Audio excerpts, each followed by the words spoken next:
Hello! Well, as you know on this channel, we do like to do lots and lots of different things.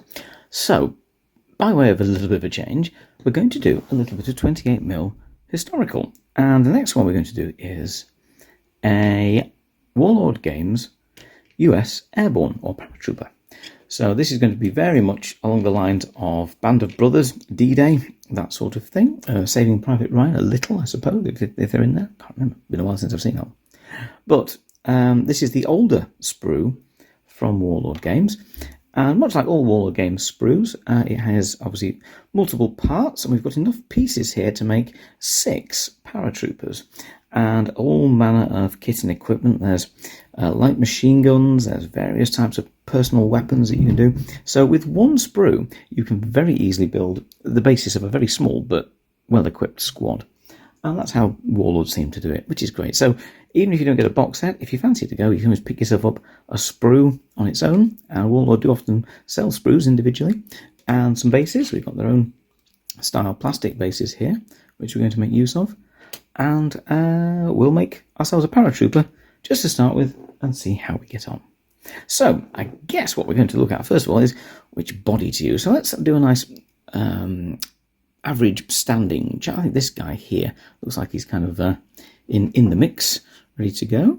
So let's, using our clippers, I'm just going to snip off and using the flat bit, keep it as close to the miniature as possible. Saves us a bit of cleaning time later on. So there's a body.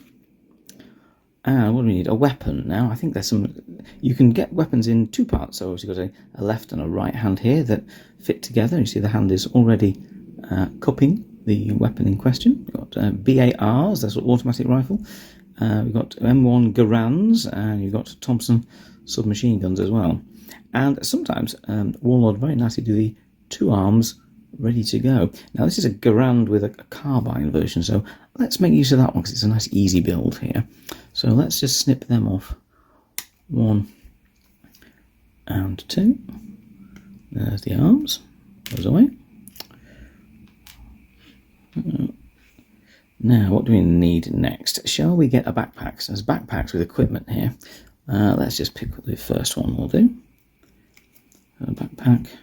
It looks like a water bottle, another pouch, and an entrenching tool here as well. A little spade attachment in a cover. That'll do nicely. And I think last of all, a head. Now, lots of different heads here. So we've got ones with camo netting, as they had on the D-Day drop. Ones with no camo netting, for maybe a bit later when they removed those, moved more inland on the breakout from Normandy. You've got some sort of shouting ones there with the chin strap loose, and some interesting Mohican haircut ones.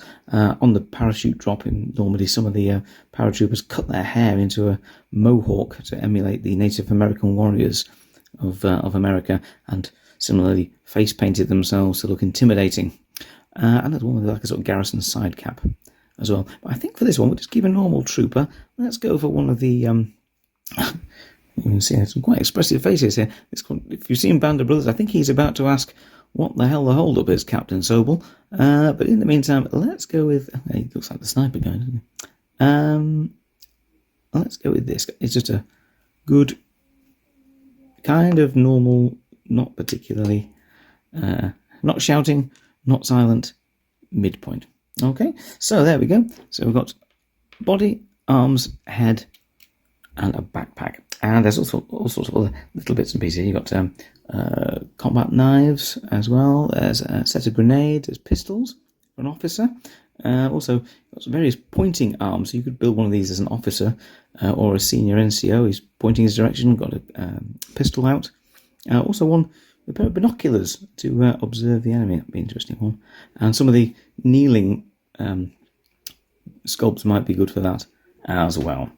Right, so we're going to clip ourselves a base out as well. We'll do that like this. And then we've got all the parts ready to assemble. Now, we've got all our parts. We've given them a bit of a brief clean-up just by running the back of a craft knife just along any of the edges and the raised areas. Get rid of any mold lines, just tidy those up. I also find sometimes there's a bit of a scrape on the bottom of the feet. It's also going to help to glue it onto the base. So unlike the bases we've seen before, where they're all textured already, these you have to do yourself. Now, they've got a rather convenient little lip around them. So what we'll do is, when we've finished them, we're going to fill that with PVA glue and a little bit of modelling sand and let that dry, and then he'll be stood on the ground, as it were. So, from the bottom up, let's put a little blob of glue on the bottom of his feet, get him lined up. And what I'm going to try and do, just to help with the model generally, is try and get where the neck is going to be. Right there for you. Right pretty much in the middle of the base. And that just balances the model and also makes it fit and sit a little bit better. So as we look from the top, you should see that that's pretty much bang on the crosshairs in the middle. So blobs of super glue are good. Also, you could also use plastic cement, which is also quite good. That slightly melts the plastic and allows it to glue and stick better. What's also quite useful is various forms of a super glue activator. Now, I tend to use those for fiddly builds because obviously a little spray of that onto one of the two parts, and that will mean it'll start to glue pretty much straight away. Oops, careful. Let's just push that in there. So now I'll put that up a little. Just takes a little bit of fettling to get it into the right spot. Actually, it's having a more aggressive sort of shooting pose. There we go. That's quite good there. And just put a little blob of glue extra just on the feet, just to keep it going. There we go. A little more in there. Very good. Now, I think backpack next, then head, and we cut out a couple of little extra pieces, just by way of additional extras, and we picked some grenades and a medical pack. So the grenades will attach somewhere around his belt maybe, or up on his chest. Actually, if we push that down, it's not quite set yet, so we actually bring the rifle down a little, and then that'll give us an opportunity to maybe, if we've got space, attach the grenades in here, just as some extra visual interest. We'll fit the backpack. It's rather nicely got a little insert already cut into it, so you can literally just sit it on like that, and then we'll just fit the head wherever we want. It's got a rather nice ball socket there that fits, so we can either have him looking to one side as he's moving forward, or we could have him looking where he's going. I think we'll have him watching ahead as he's creeping through the streets of ruined parts of Normandy, perhaps on the breakout later. So we'll get that setting. Oops, it says. And we'll see you back with the finished item shortly. So our D-Day paratrooper is all complete and assembled, and the glue's dried, and he's ready to do his bit for Uncle Sam. However, he does need a little bit more work, else at the moment he's just going to be fighting across a ballroom floor.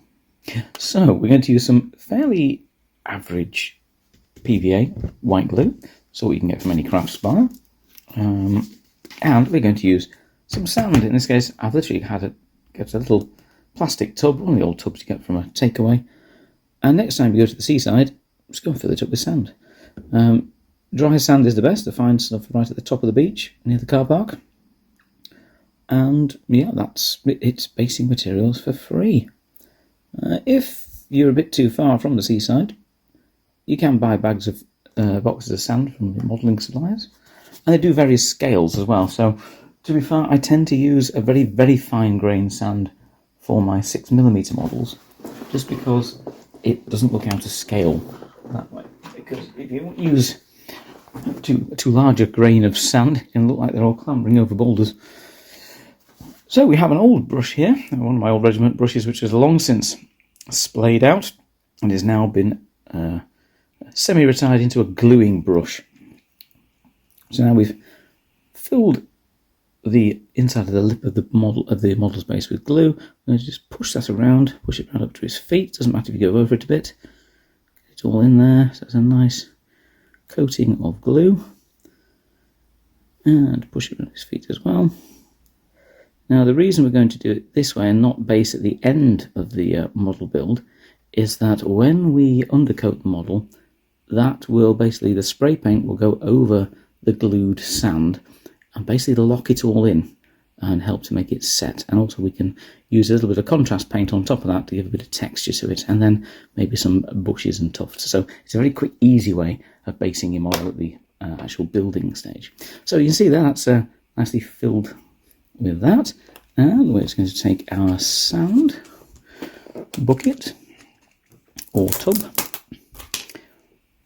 and very simply just roll it in that, shake it off, give it another roll, shake it off, and I'll give it a little tap underneath and just take off any excess with your thumb like that. Now that will take a little while to dry because it's PVA, obviously. And you may find as well that once it dries, sometimes it pulls away from the lip just a little, but that's nothing this little blob of paint can't sort at the final stages with whatever you choose to rim the paint, the model's base with. So he's ready to dry, and then we'll undercoat him, and we'll make a start on the painting later on. There he is. And welcome back, everyone. So our next part of our project, we have our paratrooper primed, and he's ready for some paint. Now this particular project, I thought, by way of a bit of a change, we're just going to use more traditional methods, and by that I mean we're going to avoid washes and speed paints and other quicker methods of doing, and we're going to focus on the old school style of painting, which is base coat, shading and highlighting. We are, however, going to make this a bit easier for ourselves. We're going to use the trench brown, which I've used, as our base coat. So we're going to go straight in initially and highlight. In this case, we're going to use a Baneblade brown, quite a good rough khaki camo colour. And we're going to do his jumpsuit, which is, I say jumpsuit, I mean his trousers and his jacket. And then we'll just go brown on the boots and a slightly different tan colour for his webbing and a green for his helmet. So we'll start off and we'll just do highlighting on the jacket and trousers. Now, a little bit of a shout out here to my good friend Harry. He always comments about the state of my wet palette, and just for you, Harry, we've got a fresh piece of paper, fresh wet palette for a fresh project. So this one's for you. I know that you're a bit of a fan of bolt action as well. Right, so let's get a little bit of this onto the palette down here. I'll do just, as always, thin it down a little. Nothing too bad, just a little bit of water. And all we're going to do is, again, using our regiment style brush, so just the one brush for the entire model, we are going to just bring out the raised areas of the model. So areas around the knee pads we're going to, and elbows we're going to reinforce with some green. So for the moment we're just going to go along the edges and the higher edges of the cloth areas, and that's fairly straightforward. When you look at the actual model, you'll see the areas that you need to do. Though if in doubt, almost a semi-dry brushing technique, just start at the top and sort of just bring the brush down, and that'll basically let the paint fall on the raised areas and keep off the areas it doesn't need to be. Now I'm just going to start at this and go top to bottom and move the model around as we do, just picking up all the details that we need. That's a pouch, so I'm going to do that in the tan colour as well.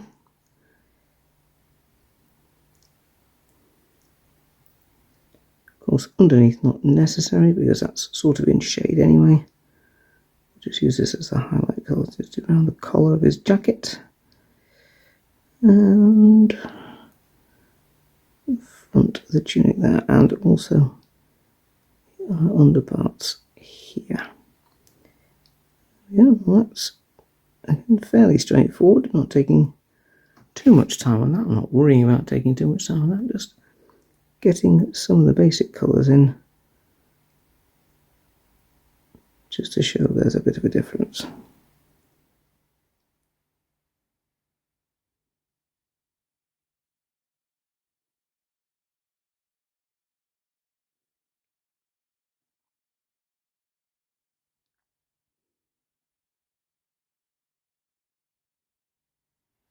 We'll go around the whole model, just building up a bit more of the layering there, just on the raised edges of his uniform.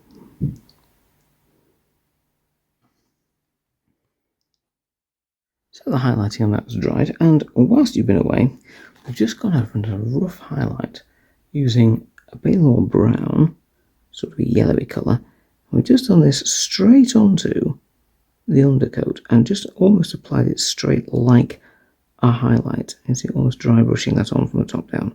And that's kind of done our packs and webbing areas all in one go. A little bit of a cheat, but gives us just the right sort of effect that we need for all these webbing straps and packs. There we go. And again, you can build up the layers on this. I'm going a few goes over, and also around areas where it's sort of more bulky, just make the colour a little bit more defined, a little bit more edgy. But that's sort of got us where we need to be on his packs for the moment. We'll put some little buckle details on later on. Right, with that, I think what we'll do is we just need to add some browns and some greens, and then the skin. So we'll start off with the browns. Now, famously, their jump boots were a very, very polished brown. So to get that effect, we're going to do a dark brown, first of all, and then highlight over the top with a light brown.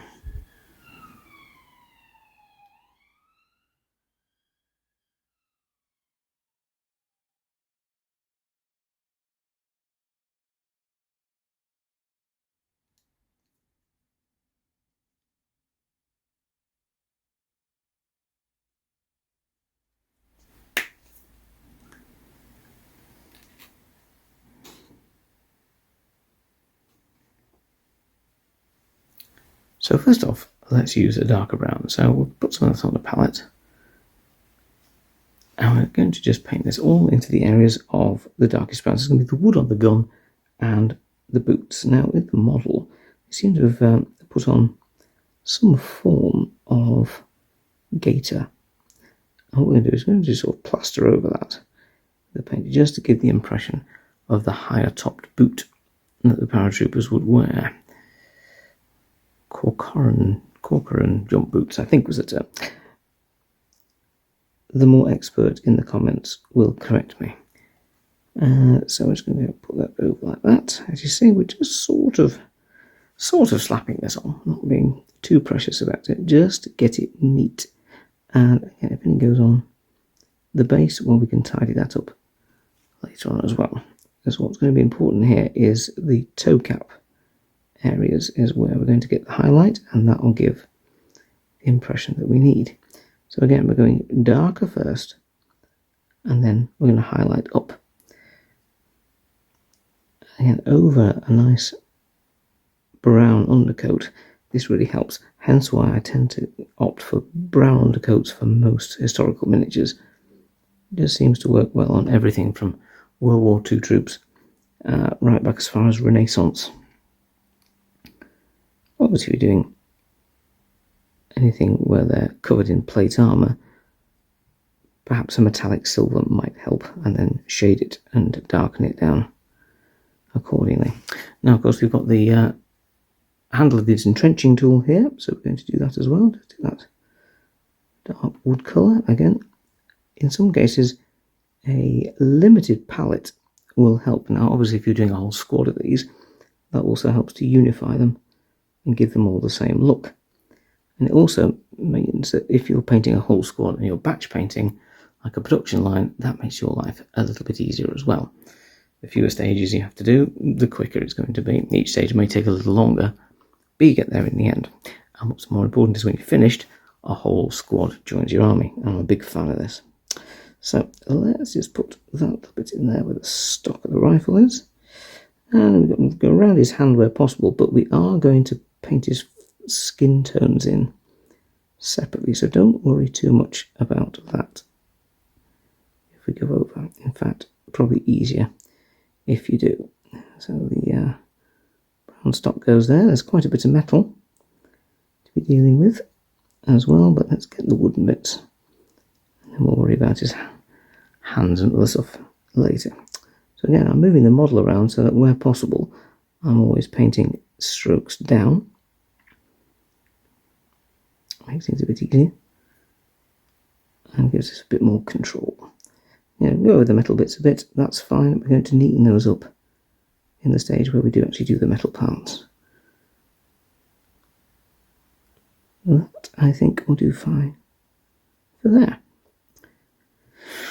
Right, so we'll wait for that to dry and then we'll do the highlights on the brown. But in the meantime, what we might do, get a few other stages done at the same time. So what I'm going to do is I'm going to use a darker flesh and then highlight up with a lighter one. So I'm going to go with a darker flesh first on the skin areas and then we'll highlight up from that. So this is a stage that can be done at the same time. You see this is quite an orangey, quite a strong skin tone. But we'll just put that in the areas where his hand is here and around where it's gripping the stock and on the side of the barrel. We'll do his face and around his neck, and then that's also ready for highlighting later. Also gives you a good idea of how the model's looking and your basic paint scheme as well. So this is a good point to stop, just take stock and just make sure that you're happy with how it's looking and this colour scheme that you've chosen. And it's not usually a problem with historical miniatures because on the whole you're going to be going with a historical outlook. But once we get the face in, our little chap here will almost start to leap off the page back at us.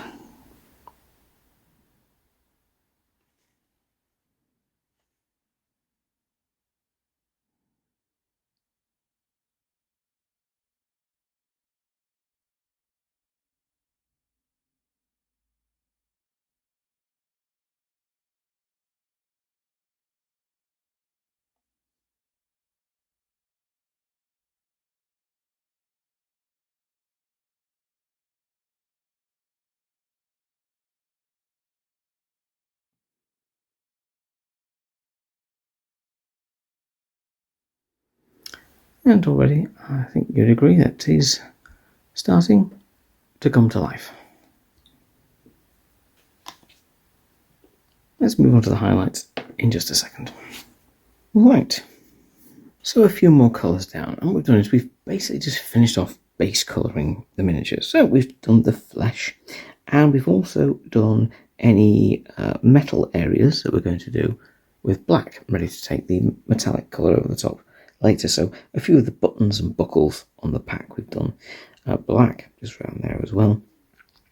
And the helmet and the grenades he's got, we've done a dark green. We're going to do a lighter green over the top, but that's a good basis for what's going to come later. And the little extra medical pouch on his helmet, we've done a slightly different tan colour to the one that we've got on the sides and the back, just to give a little bit of variation and make a little spot colour as it was on there. So what are we up to now? Well, next we need to do a few highlights. So what we're going to do now is we've got the base colour of the darker brown on boots and the woodwork. So first of all we'll highlight that, then we'll highlight the skin, then we'll do a light highlight on the green, and then we really just need to do some details. He's basically tabletop ready. At this stage you might say he's actually pretty tabletop ready as it is. He's not fully detailed, but if you imagine, I think that would look pretty good on a table already. Certainly rolls dice in our own group. Right, let's get on with some highlighting. So we're going to go with a slightly lighter brown than the one we've already utilised. And again, just give some on the palette, and we can put that near the brown we've already got, just in case we do need a bit of a mix in the middle. We can for a middle stage if we find them a little bit too dark or too light. I think what we'll do is we'll actually just give it a bit of a mix together there. It's something approximating the middle. That's pretty good. It's a sort of mahogany style colour. I'm just going to apply that to the raised area. So that's just to be like the toe caps of the boots, and a bit rather much there. Toe caps of the boots and the raised areas of the woodwork. So we'll do that around here. Raised areas and around the back of the boots as well. And that just gives a nice brown effect. It's almost iconic of the US paratroopers is the brown, light brown boots that they wore. So again, on tabletop you want that to stand out a bit, and people know exactly what sort of force they're up against and what sort of force you're putting on the table against them. So again, just the raised areas there. I'll put a bit more on the toe cap area, just to accentuate that. A bit like that. There we go. Now quite a bit of the boot and toe cap ends up blending into the base quite often, so don't worry too much about it, but a little bit of extra just there will hopefully pop through any grass we put on later on. Now let's just put a bit on the woodwork of the rifle he's carrying as well. So it's a carbine here, sort of shortened version. Just put the raised areas here.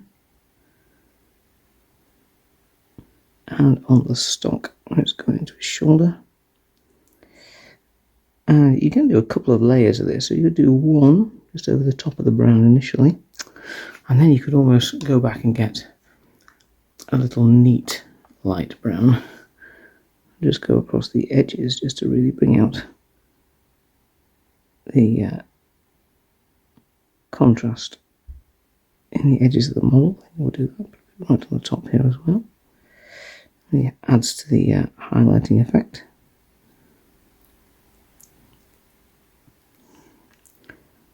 A bit around the side of the action here as well. At the back like that. Actually, if we just put a little bit more in the stock that goes into his shoulder, really give that impression that it's got a good curve and angle on it, which of course it has. Okay, that's pretty effective.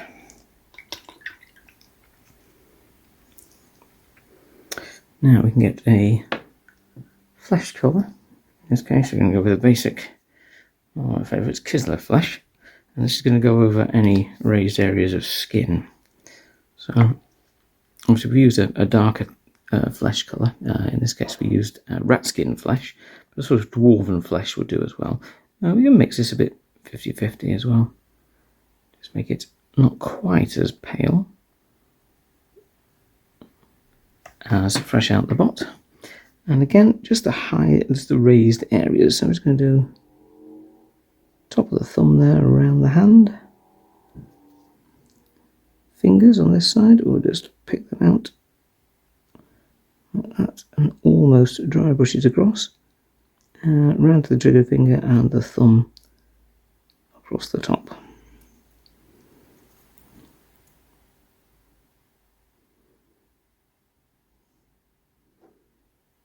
That'll give us the right impression for his hands around the edge there. Secure him back to his blue tack. There we go. And face. Now, what we're going to do across the nose, across the chin, and cheekbones, and down across the jawline. And that should give us just enough of an impression of where we need to be, without having to go too mad. I'm just going to do a bit on the neck there as well, just to show a highlighted difference there. So cheekbones, top lip, nose. I'm going to sort of bring the colour up along the jawline, just to show where it's coming from. And I think that's doing quite a good job there. Right, so that's the skin bit. We'll just do a bit more in the hand here. What's the thumb? And now we just need the green segment. Now the green, and this is darker green, so we're going to use a lighter camo green. I think this one should do. What's this one? Castellan green, that's usually what I want. And what I'm going to do is I'm going to use my brush almost like a dry brush. Now you can use a specific dry brush as well if you like. In fact, I might show you that. There's a small dry brush here. Now what I might do is we're going to just use this just for the helmet, but you can use your own brush or the brush you use for everything else. And we'll use that on the grenades. What I'm going to do is I'm just going to take small amount on here, and then on a piece of cloth I'm going to wipe most of the paint off. There's barely anything coming out. And what we're going to do is just lightly drag the colour across. I'll hold it steady while I do, and that should lighten that darker green with the camo colour as we build up the layers. Give us the right effect.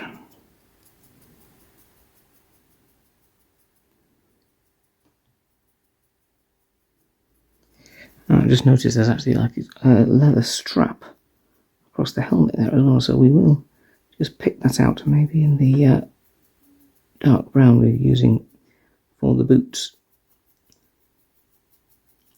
Again, an easy way to do that is to do it light brown and then do a dark brown line inside that.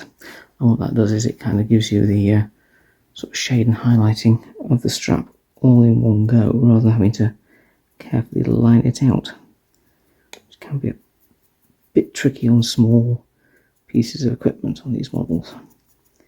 Well, that's kind of getting the right green effect there, just tanning that, bring that a bit more light green, khaki green.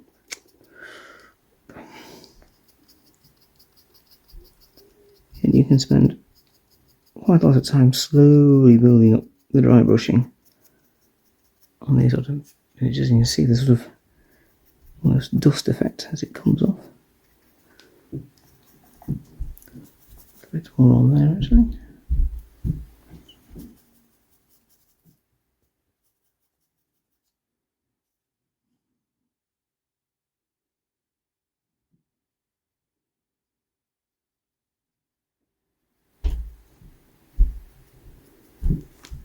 As you see, that's rather taken the edge off that, like the darker green, and giving it the effect that we kind of want.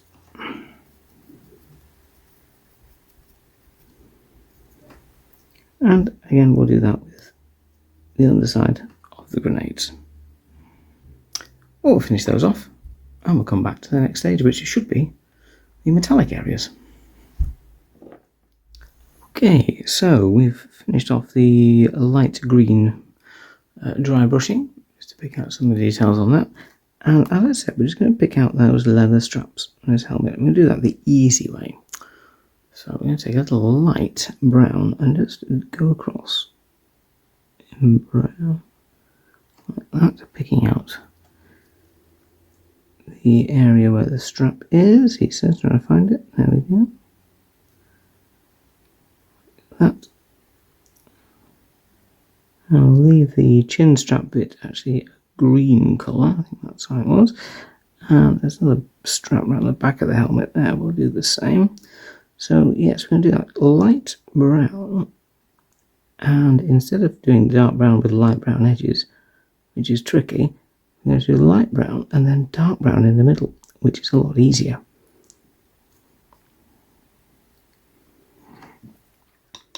And while we're here, I might just take a slightly darker colour. Let's mix that with a little brown. And just do a little shading around the straps on his medical pack there. Well, let's do that a little bit watery and just run it in the edges. Alright, just gives a bit of a bit of texture to that. And now let's take our dark brown and just run that into the edges of that strap. Top the dark brown area up a bit more on the palette.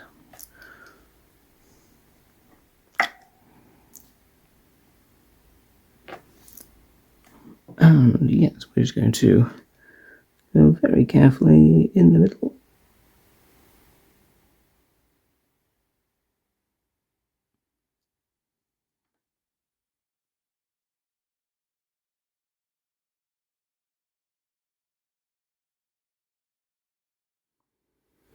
Simply a straight line, making sure to leave some of the light brown either side. And that's got us the right sort of effect there. That'll do nicely there. Right, so I think now we can get a bit of metallic on him, and he's pretty much good to go. Now, of course, you could apply a wash at the end just to pick out any details. You might want to wash around areas of the pouches. That might be quite good. A very light brown wash will do. And maybe help out with the green as well, and on the skin areas. Let's put the metal on, and then we'll see how we're getting on. So we're going to just go with a good standard silver for this, or any gunmetal colour will do.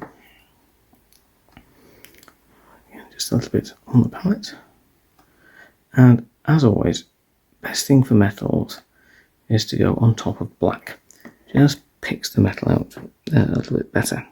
So we're just going to do the a little dry brushing on the edge of the ammunition clip here. We'll do that fully silver. And almost dry brush over that bit there. And that bit there. I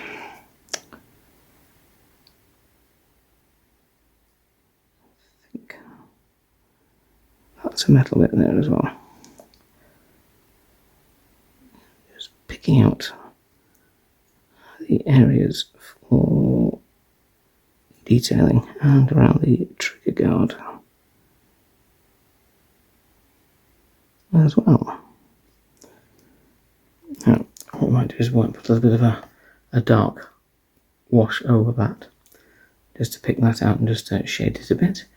And let's just get ourselves some gold, just for the brass buckles on his equipment.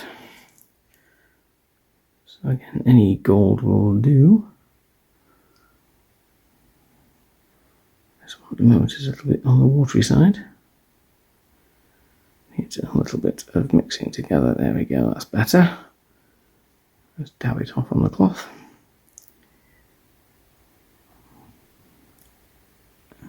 We'll apply that almost neat to the buckles.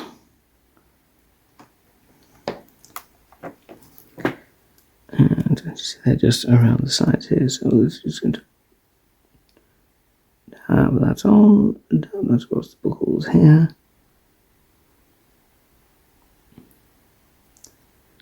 And there with a water bottle on top of the entrenching tool, a couple of pouches at the front as well. Oh, that will just about do it. There we go, just gives the impression of some buckles ready to go. Right, I'll get a little more of the metal. Actually, I'm just going to do the pins on the grenade. You can just see them underneath here, so we'll just do a little dry brush of those on that. Just remember, when the pin is pulled, Mr. Grenade is no longer our friend. Right, now we can also just give a little bit of a wash to that, so I might just put a little bit of our famous black wash onto that. Browns will work as well, but black usually works better on silvery metallics, and brown usually works better on browns, tans, and greens as well. This is the famous Nuln oil. We just wash that onto there, and around there, and around there. Leave that to dry, and that will give us a nice little bit of slightly more gunmetal look to some of the metal parts.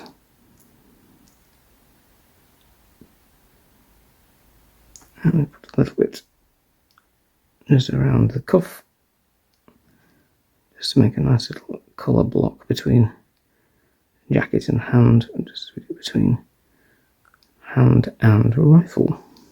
There we are, that's a little bit neater. Right, I think our next stage might well be final details and a little bit on the base. Okay, so the black wash is pretty much dry. We're going to use this brown wash, the famous Agrax Earthshade. And what we're going to do with this is just put a little bit, basically where any colours join. So we're going to put a little bit under the edge of its boot, and we're going to put some a little bit under the edge of the webbing here and here, just to give a little bit of definition there. Just help that just a tiny bit. There we go. And we're going to put a little bit on the brown of the gun around his hand, and just in where the rifle hits his tunic. And then we'll put a little bit around the neck as well, and where the collar fits, just to give it a little bit more shade and definition around there. Now I'm going to put some on around that those straps that we found, and around the edge of the medical kit attached to his scrim, and in here as well, just around that pouch and around the whipping straps, just underneath the collar of his jacket. And you could give it a little bit just across the eyeballs as well, just where the helmet and the skin meet. Let's put a little bit in the mouth there. Not too much, just enough. That's the key with this. Put some around the, if you say, the cuffs of his tunic, just where it joins the hand, and a bit on the entrenching tool as well. Just pick out that brown.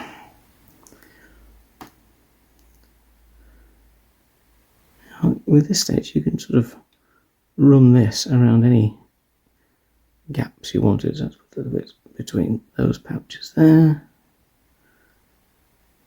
Just run that over there a little. It gets a bad press as Agrax, but it's really pretty good at doing most things. Don't go overboard with it, don't slap it on everywhere. Just use it as a sort of pin wash almost, rather than just piling it on over everything. Put a bit underneath, just a shade onto the armpits there.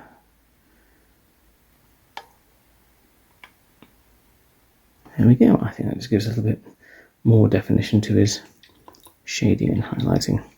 Right, and with that, I think we can probably do a bit on the base and have him nearly finished off. So what I'm going to do now is I need to go back to the dry brush that we used before.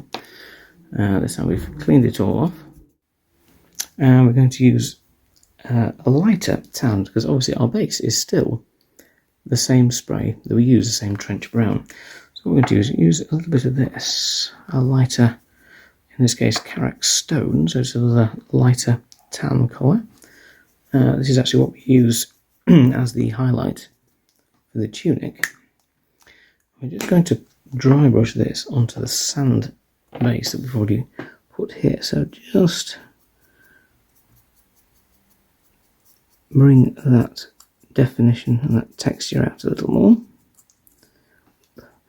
And then what we're going to do last of all is just put a few blobs of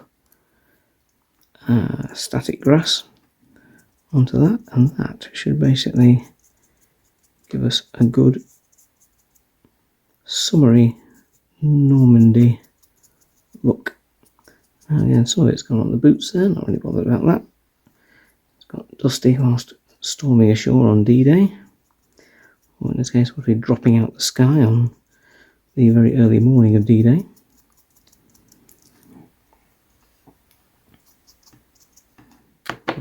And then we'll just attach some static grass to that with a couple of blobs of PVA glue. What we may do, once we've done that, is just tidy up the rim of the base with, actually do that now, with a little bit of Steel Legion Drab, which is one of our favourite basing colours. Good. Sounded very, very similar to Trench Brown in many ways, so we'll just do the edge of the base in that to neaten up where the dry brushing on the base has gone in. So just blend them into the tabletop a little bit better.